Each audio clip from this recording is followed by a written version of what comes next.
Hey guys, Mike here. So, oh boy, what another day in the market, especially for small caps, more red, and we got some manufacturing data out today that was horrific. I think I've been saying for months, told the members I sound like a freaking broken record, but industrial manufacturing, man, that data is just hot garbage. That's just what it is. The only way to describe it, right? And maybe it'll count one day. We'll have to figure it out or not. But we'll look at that, and of course, you had Fed presidents out there talking down the markets and stuff. And again, the S&P, which we'll look at, held up just fine. It was the small caps taking the beating and stuff.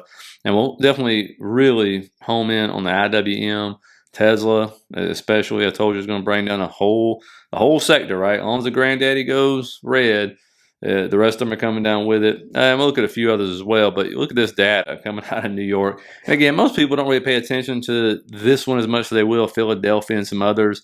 But I mean, the numbers were just staggering all of a sudden with this drop. We hadn't seen this drop since like 2020, but it plunged to like negative 43.7, right? And then look at these new orders, negative 49.4 versus negative 11.3 estimate. Shipments, negative 31.3 versus negative 6.4 estimate.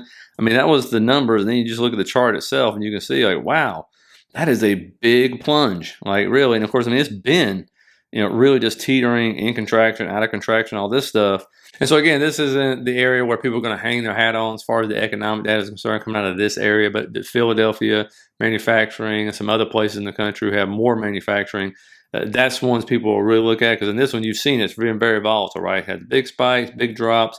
That one was a big drop. They caught people off guard for sure, because people thought it was going to come out of contraction right there and went right back into it.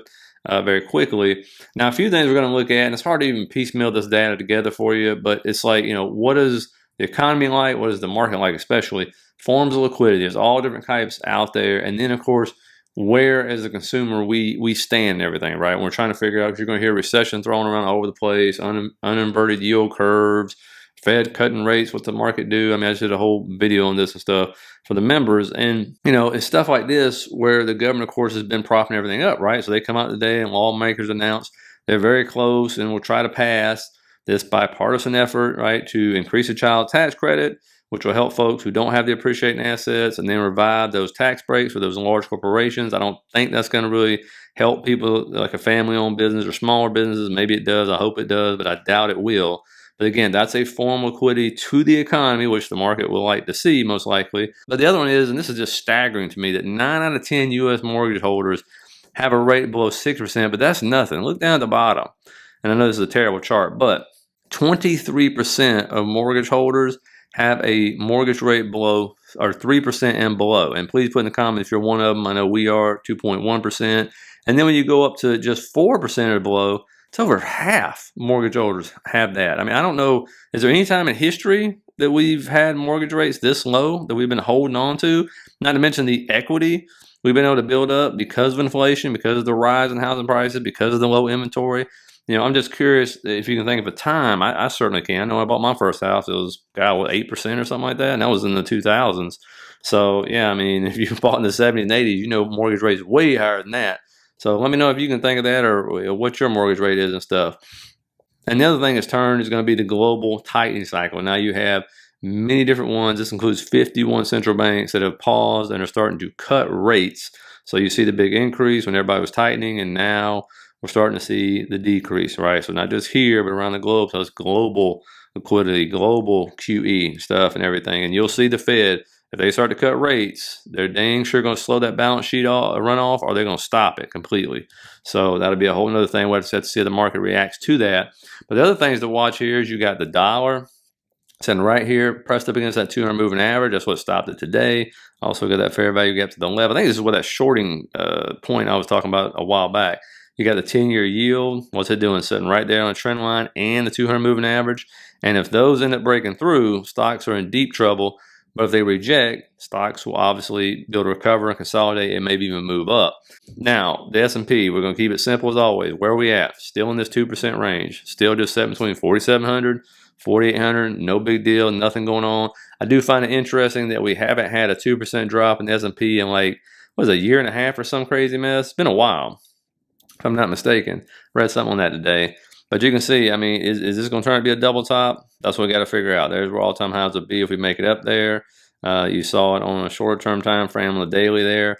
if that's what's going to happen, that's what we'll have to see here coming up with this, monthly OPEX, which is extremely volatile. We know this week only like 38% of the time is positive. We'll see if we, make it through that or not, or we just stay in this range right here. Now, IWM is really the big one, right? This is the one that's been getting hit. It was consolidating once it sold down. Now it dropped down even farther today, around 1.5% at one point in time.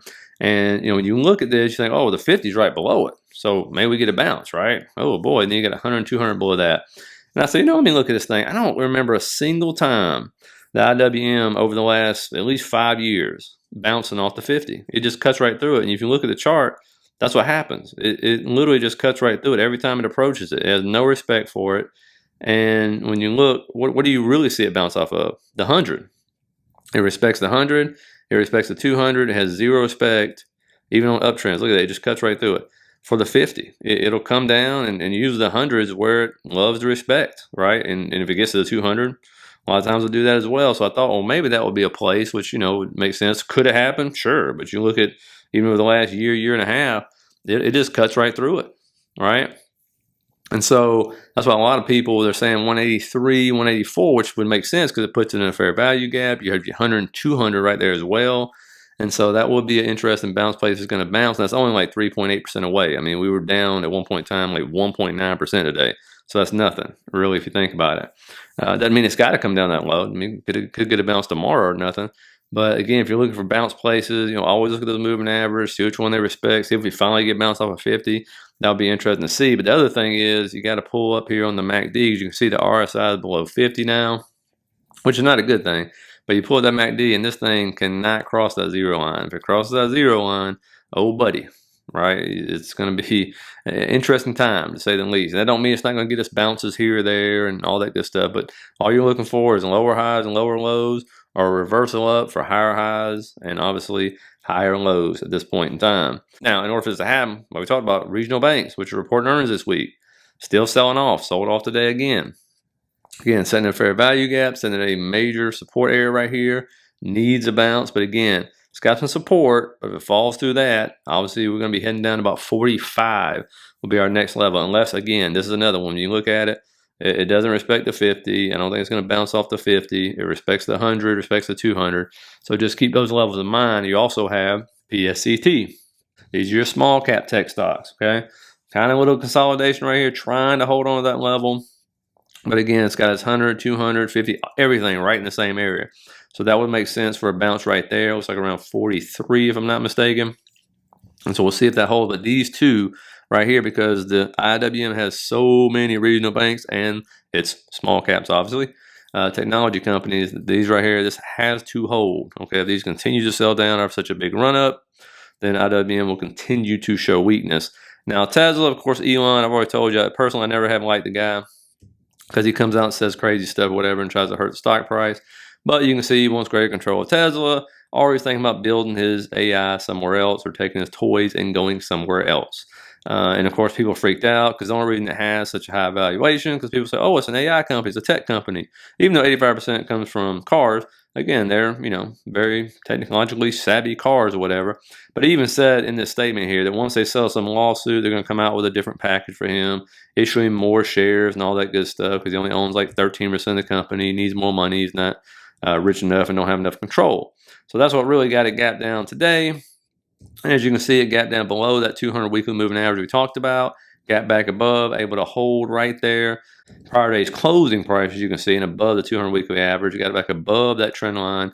Again, above the anchor VWAP, which goes back to that 103 area back there.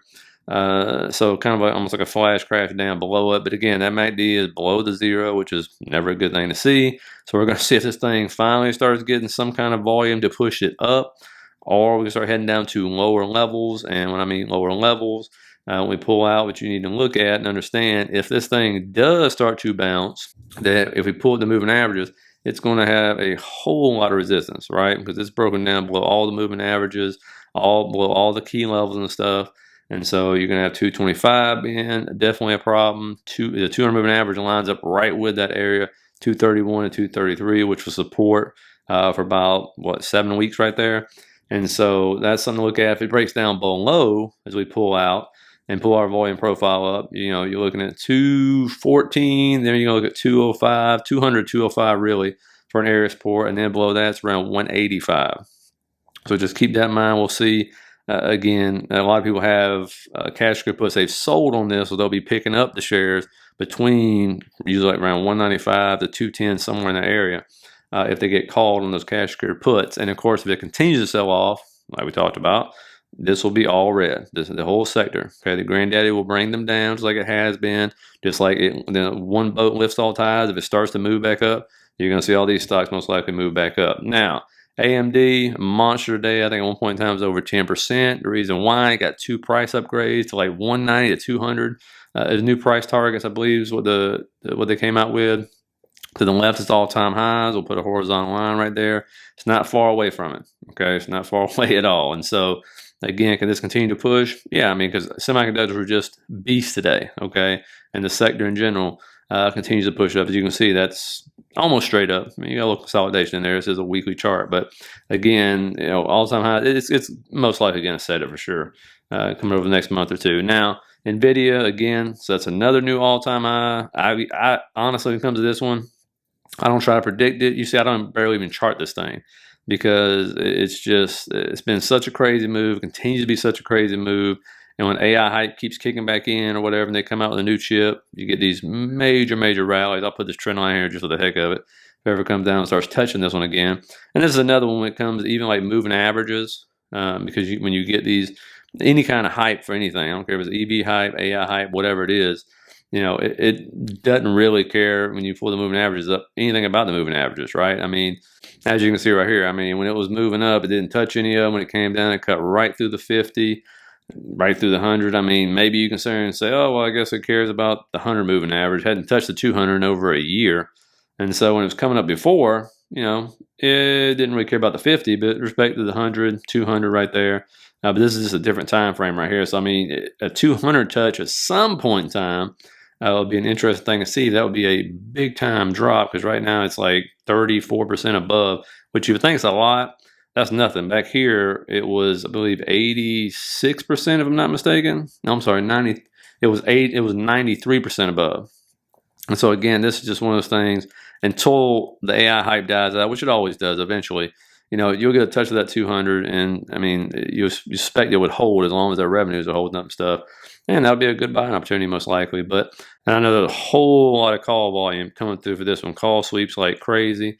And then, of course, you look at Chinese stocks, again, hot freaking mess. I mean, it's just still down. Look at BABA, down there below 70 now. Could possibly go down to 67. We'll see before you get some kind of bounce. And I put this in the Discord. It just made me laugh. I was like, they got a lot of economic data coming out tomorrow. And I was like, could you imagine being the poor guy who has to present any bad economic news to the president over there? I mean, just banging his head on the computer like, not me. And then, of course, I'm like, I'm sure they just sit around with this economic data and just pencil in like, unemployment 17%, nah, 4.2% sounds good. GDP 2%, nah, 5.5 sounds good. Let's go ahead and do it, I have no doubt that's probably what they do. But again, I say that kind of jokingly. Hopefully, Chinese stocks get a bounce soon. And now going on to earnings, you can see it's all about the banks, especially regional banks and Discover credit card. We don't really have any kind of tech stuff coming out until Thursday. Economic data tomorrow. We're going to end up having retail sales month over month, year over year. Red Book, Fed president's out speaking. We'll get more industrial and manufacturing data coming out. We'll see if that's still a mess. We finally get a reprieve. Then you will have a 20-year bond auction. Don't forget, we are issuing a boatload of debt this year because the politicians have to get reelected. So now they have to start, satisfying donors and voters and everything else. And so you'll go vote for them. So, and so it's a record amount of bonds and stuff. And treasuries are going to be issued this year. So we'll see how that holds up. Again, I don't understand how bonds are supposed to go through the roof if the supply is just supposed to be unbelievable. I mean, we thought last year was big. This year is even bigger. And so what is it, 18 or 20% more or something we're issuing this year? So at some point in time, that might actually mean something. So we'll find out and everything. But anyway, hope you guys got something out of it. Hit that like and subscribe button if you did. And I will be here tomorrow for another fun day with you guys. Have a good one.